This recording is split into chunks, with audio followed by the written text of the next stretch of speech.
Radiotopia's first West Coast live tour is happening May 8th through 12th. We're teaming up with 99% Invisible, The Illusionist, The Memory Palace, Mortified, and The West Wing Weekly.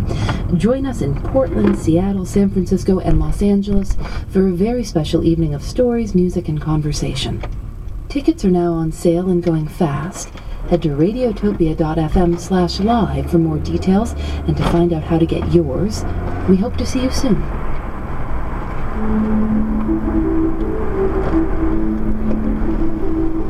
So I'm running, and I actually lowered the brim of my hat, and about 20 seconds later, I felt a scratch on my head, and then my hat disappeared. And so I turned around just to pick up my hat and to note the branch that I had just raised, and there was no branch and there was no hat.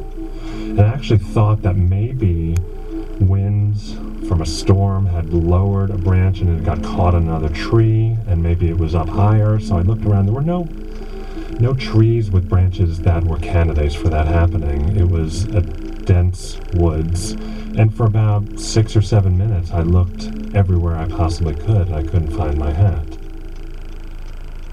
That's Jeff Polish from Chapel Hill, North Carolina. He didn't know it at the time, but he may have just had a brush with death. I'm Phoebe Judge, and this is Criminal.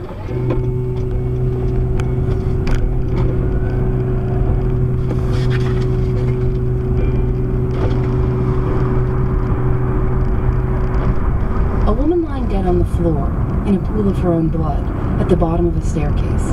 There's blood everywhere, a lot of blood, on her hands and feet, and splattered up the walls of the stairwell. Her name was Kathleen Peterson.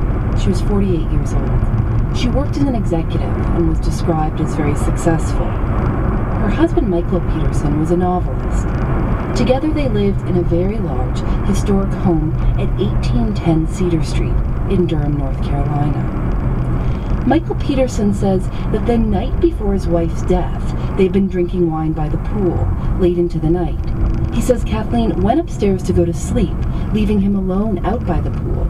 The next time he saw her, she was bleeding to death and unconscious at the bottom of the stairs. He called 911 just before 3 a.m. 911, where's your emergency? 1810 Cedar Street, please. What's wrong? My wife had an accident. She's still breathing. What kind of accident? Still on the stairs. She's still breathing. Please, come on. Is she conscious? What? Is she conscious? No, she's not conscious. Okay. How many stairs did you fall down? However, the medical examiner said the cause of death was not a fall from the stairs, but blunt force trauma to the back of her head, as though she'd been beaten repeatedly with something heavy, like a fireplace poker. Michael Peterson was indicted for his wife's murder. From the start of the trial, it was clear the odds were against Peterson. Back in the 80s, Michael Peterson had been the last person to see a different woman who had died from blunt force trauma and was found at the bottom of a staircase. He wasn't charged with that murder, but the parallel was a key part of the prosecution. His motive to murder Kathleen, they argued, was that she'd found out he was having affairs with men. Plus, there was a $1.5 million life insurance policy at stake. A blood analyst testified that Peterson had attempted to clean up the scene. After a 5-month trial, Peterson was convicted and sentenced to life in prison without parole.